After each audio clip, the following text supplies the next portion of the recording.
Brilliant Diamond and Shining Pearl. Infernape is a monster in this game because Blissey is popular, Skarmory is popular, and Infernape has a response to both of them. And that is the weird thing about Infernape. It is kind of fast, pretty fast, but not like the fastest Pokemon, so it does have to worry about getting outsped. But 104 attack, 104 special attack, and access to high base power moves on the firefighting Pokemon is pretty nasty. But first, let's talk about that typing a bit more. So you have flying weakness, ground weakness, water, psychic weaknesses, good amount of resistances, and then a lot of neutral. But as we saw, you are a very frail boy, so even those strong neutral hits can threaten you on a KO, especially after a little bit of life orb damage. But that's kind of the idea behind Infernape. You are the glassiest of glass cannons. Your job is to go out there, claim some Pokemon, and then go down. You remove the biggest threat from the opponent's team, maybe the biggest threat and then some, where you're like a really good cleanup Pokemon, a lot of weird stuff going on with the Infernape, and then that's kind of how you get your job done. But the coverage also just means you have so many good options. So yeah, Overheat doesn't matter if you're not invested in the special attack. Also, this is why we go for the naive nature, plus speed, minus special defense. You don't really survive anything anyway, so I don't think it really matters if you're going between the naive nature or the other one. Hasty nature, I don't think there's really any damage calculations that change too many things about the Infernape. Maybe if Skarmory starts running like Drill Peck or something, that's why you'd want the naive over it. Because now, like, that's the thing. Like, the craziest thing, I still don't know what's going to happen inside of the metagame for Brilliant Diamond Shining Pearl, is Sturdy Skarmory. How's that going to change the game? Because it seems like it could do some pretty crazy stuff. So you have that overheat there just in case there's like physical walls or something. You just blow up a Pokemon with that. Special attack goes down, doesn't matter because it just does so much damage. Then you just transition to stab and coverage and high base power and just being strong. So that's going to be the Infernape. And now this is where things get weird and messy for Pokemon Brilliant Diamond and Shining Pearl, because the ability patch kind of ruins everything with how hacking and cheat supporting and toxic the Pokemon community is. It really depresses me. I hope we get an official battle simulator. But the ability patch further complicates things, because you can actually use the ability patch, get a hidden ability on the Pokemon, and then breed it for the hidden ability to have a chance of passing down. Yeah, like Iron Fist Infernape is a thing, but most of them are just going to be through the result of cheating, but you can't really do anything about it at this point, so it's a thing, and I guess we gotta acknowledge it, and that's a much better ability, because you're really not going to get any mileage out of Blaze. Now, even though Poison Jab sounds like a punching move, these are the moves that are affected by Iron Fist, and Poison Jab isn't one of them.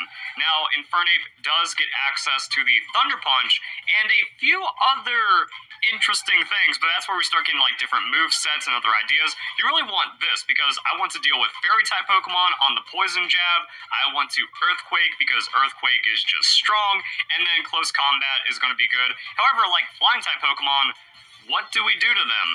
Not much. So, I mean, like, that's where Thunder Punch does become an option. Even it's like, oh, I got the Earthquake, I want the Earthquake. You might not actually find too many situations to use it in. Even if you go up against something like the Empoleon, just Thunder Punch it instead. And with the Iron Fist giving you bonus damage, like, not going to be too far off.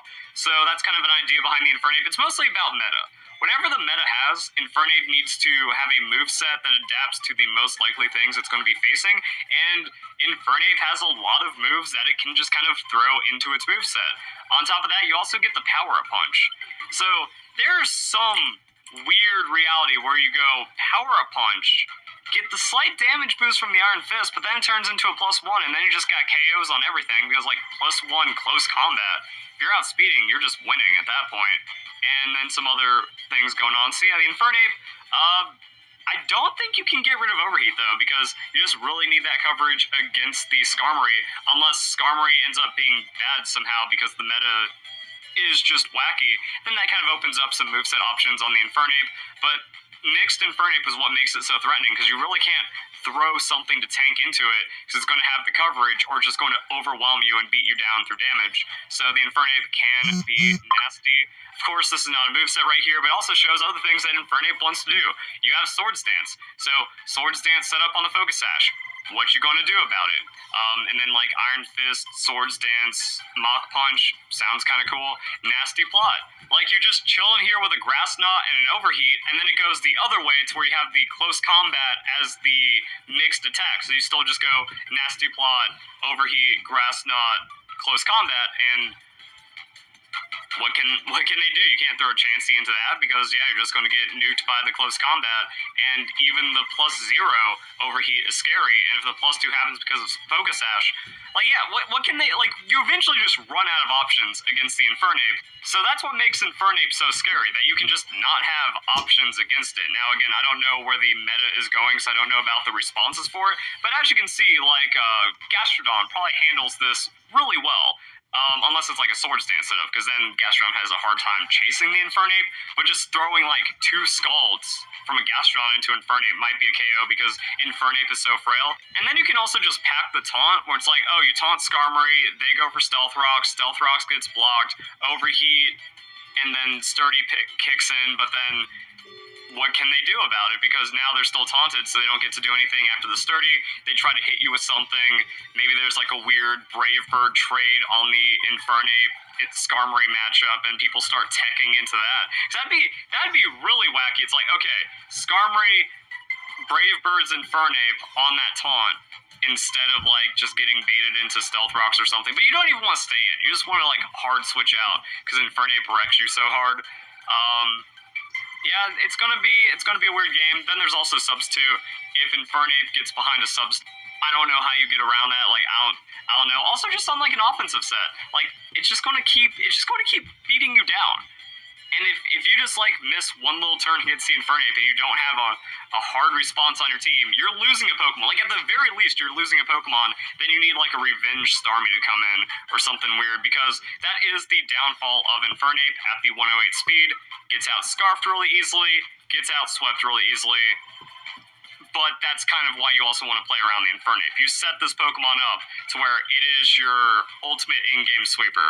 That it's like, okay, Infernape's your last Pokemon. They have 3 weak Pokemon.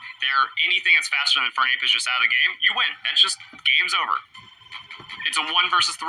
Infernape takes it. Now, you don't really need to be cheesy or weird with the Infernape, but maybe if like Infernape becomes so standard and the counters become common and people just know what to expect, throw out some weirdness into the opponent. Counter Focus Sash, that's a KO. Then you have Acrobatics Focus Sash. Fun thing about this, you just speed tie into another Infernape, and then Acrobatics is going to be a KO. You win that speed tie, now you're just 2 for 1, and then you still have an Infernape that can get a hit off on that 1 hit points before it goes down. That's going to be pretty spooky for the opponent. You got close combat, Flare Blitz. If you're at 1 hit point, use the Flare Blitz. You're taking yourself with it, but that's still a lot of damage. Like Infernape is going down with Valor at that point, and it's probably like if it doesn't KO the opponent's Pokemon, it's just going down anyways. So really not too much there. But at the same time, like, unless you already have a way of dealing with Skarmory, or unless, again, somehow Skarmory just doesn't work in this meta, Overheat, kind of need it on the Infernape. Now, the interesting thing about this moveset is that Flying, Fire, and Fighting has perfect type coverage. So you're not going to be resisted or immune by anything. And I tested that on a Gen 8 calculator, so I don't see any weirdness that doesn't make it work for Brilliant Diamond and Shining Pearl. It works, and you just go into high attack, high speed, high base power, perfect coverage on an Infernape that has a Focus Sash and can like do weird stuff. You don't even always have to like counter Focus Sash. You just go close combat, eat the hit, close combat, Acrobatics, Overheat for coverage. You just get 2 KOs or more. Two plus Pokemon right here. Crazy stuff. And then we also have some other moves. So I kind of talked about these: Thunder Punch, Mach Punch, Fake Out, Grass Knot. Grass Knot pretty much just want that on special Infernape. I'm not like a huge fan of Nasty Plot unless like setup becomes a really big deal. It's like, okay, Nasty Plot Infernape gets kind of weird. Fake Out, if you want to run priority, Fake Out is an option. Like, there's been weird games of Pokemon back in Generation 4 or 5 or even 6 where it's like a Fake Out Pokemon comes in, hits me for like strong damage on the Fake Out, and then like switches out, and then like appears later on the battle, and then hits me with a Fake Out and like switches out. So it's not going to like be KOs or like a hard securing Pokemon. And also like Infernape, it can just Fake Out to break the sash without any shenanigans, and then go into a close combat and just KO you and then trade that way. But also have the ability, like a 1 hit point Infernape where there's no Stealth Rocks or hazards on the field, it just swaps out and that Fake Out just becomes a threat again. It's not the best moveset option, but I do want to make the note that out of the countless thousands of Pokemon battles I've been in, there's been a handful where the Fake Out weirdness is the reason I lost, because I just got beaten up on it. I just lost too many health and turns for free. And that could also be another thing, like 20-minute timer. Timer stalling is a complete scumbag move, and the unsporting conduct effectively removes the win, but even in like a legit battle, like that could just cost a couple turns that might end up mattering even in just kind of a scuffed game or something. It is for doubles. I mean, like you run Infernape in doubles with like Fake Out, Focus Sash, and then the movesets we've been talking about, and that's going to be really strong. I'm talking like singles Fake Out. Again, it's not that great, but if you find the 1 in 1,000 time where it's actually the only way to winning a battle, feels pretty good. Feels pretty crazy. Talk about Thunder Punch, Mach Punch, Iron Fist shenanigans. Yeah, it's like I said, whatever the meta's throwing, that's what you make your move set. You got a couple different flavors on the Life Orb, Focus Sash, and then some tech. Maybe setup, I don't know, but that is going to be the Infernape. So Infernape can be an unstoppable monster, but it can also go very wrong the second you get outsped. Scarf, going to be just the biggest enemy of Infernape, and getting sloppy with your play as well. Like if they have a Togekiss on the team, and you just throw out a close combat, and Togekiss switches into that, you just have to switch out. Like Togekiss just got in for free right there, and if there's also like some weird stuff to where Infernape doesn't really want to switch, you just gotta lose your Infernape right there. Or you have to give up your Sash to trade some damage. The damage calculations on the Togekiss also start getting weird. So if anything, this is just a PSA for Infernape players that even if you have the Sash, you can't challenge the Togekiss if it goes in, because close combat, quad resist, you're just not dealing any damage, and even Iron Fist Thunder Punch, 68%. So it can eat the close combat into the Thunder Punch because Togekiss is just bad, and it will survive pretty much any non-stab super effective hit in the game, and then yeah, Air Slash is just gonna do you in right there. Even the Life Orb doesn't change anything. So the only way this works is that like, okay, you tank out the Air Slash with the Focus Sash, but let's say some shenanigans go down, Life Orb not enough to one shot on the Thunder Punch.